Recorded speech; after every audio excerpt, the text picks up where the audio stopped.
throughout the video, and at the end of the video I'm going to give you different gems to use to increase your chances to get approved for your new apartment home.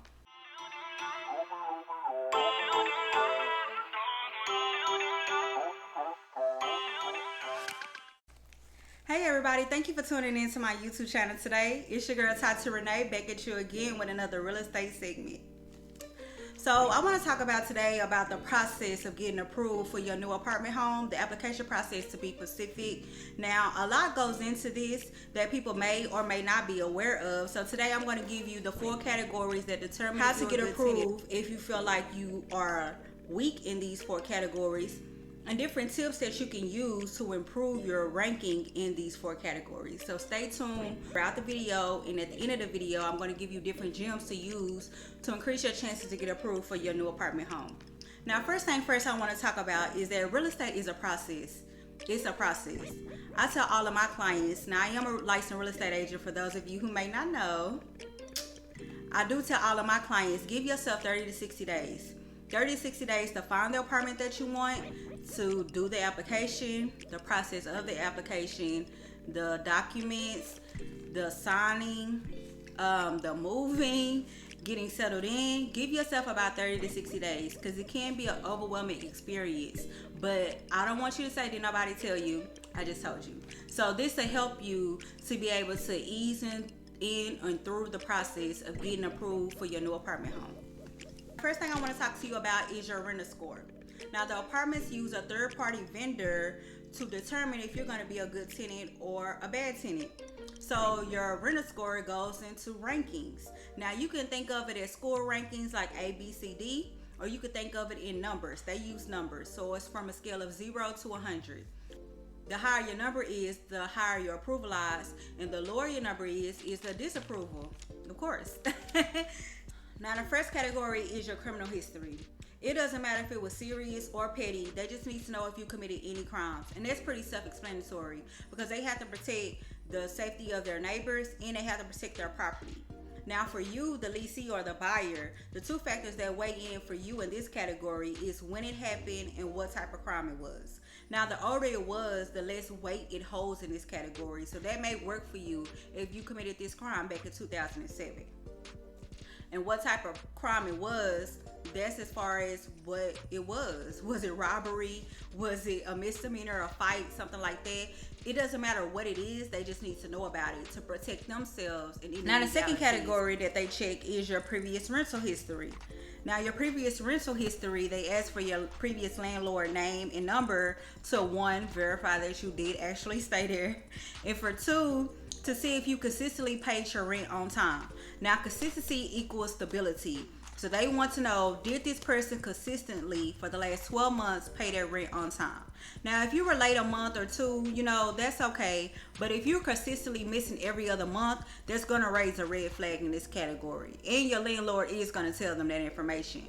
So be sure that you are paying your rent on time and your bills on time before you take that next step of moving into your new apartment home. Now, the third category is your current income. And some apartments may say that this is employment verification. So basically, the apartments are not the apartments, the vendors. Now, the vendors are the ones that's calling everyone and reaching out to everyone for your information. It's not the apartment or the people in the apartment themselves. So you speak to the people at the apartments, all they're going to do is just call the third-party vendor and get them on the line to see exactly what happened with your application, because they really don't know. Now, they're basically going to call your job to see, for 1, how do you get paid, and for 2, how long you've been at the job.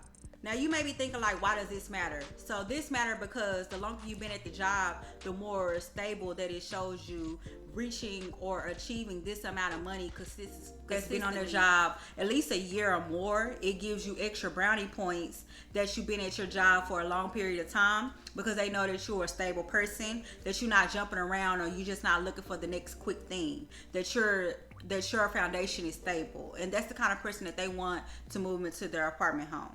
Fourth category is your credit history. And some of you may immediately think like your credit score. Now, yes, your credit score does play a role in this, but believe it or not, what weighs more in this category is your credit profile. Your credit profile is exactly what's on your credit. Now, some things that do not matter to the apartments are things like your student loans or medical bills. Raise red flags in this category is if you have an eviction. Eviction is automatic denial. So if you know you're going to move into your apartment home soon, it's March right now. If you're going to move in May, you can go ahead and pay off that eviction. You please try to pay it off to get it removed from your credit, and that's something that you have to communicate with the collection agency. If you can't afford that option, because that option is more expensive, make sure that you're getting a letter or some type of document to show that you paid off this eviction. They're not going to give that to you. You have to ask for that information. Now, I know that sucks or that's bad, but it is what it is, and that's what you have to do. Protect you, okay? So they also look for things on your credit that's necessary, like a utility bill or water bill. Those things raise red flags because they need to make sure that you can pay your rent and that you can pay things that's necessary for you to stay in that apartment home. Now, the extra gems that can help you get approved in your apartments is putting accurate information on your application. Now, it's so important for you to put accurate information on your application because, for one, it shows that you're trustworthy and that you have nothing to hide here.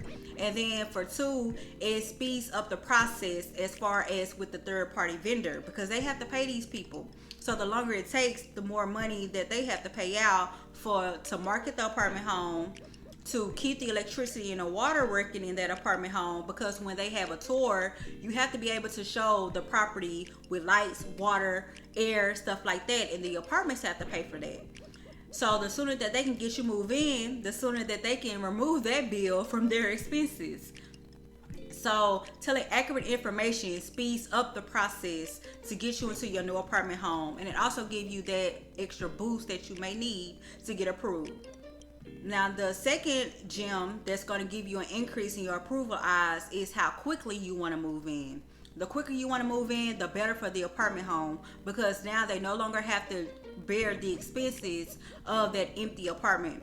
Now they have you in there that's going to pay rent, that's going to pay the bills on that apartment home, that's going to take care of the property, so they no longer have to worry about that. Now that's all on you. Now, the third gem that gives you an extra increase in your apartment home approval is how long you want to stay in the apartment. The longer you want to stay, the better, because it shows them that you're in it for the long haul. And the longer you stay there, the less expenses they have to bear. Now, I hope this video was helpful for you. If it was, let me know below. Talk to me. I do talk back. And this YouTube channel is for the people. So give me some comments. Give me some ideas. Let me know what type of videos that I should be creating for you guys that I can help you with. Thank you for tuning into my channel today.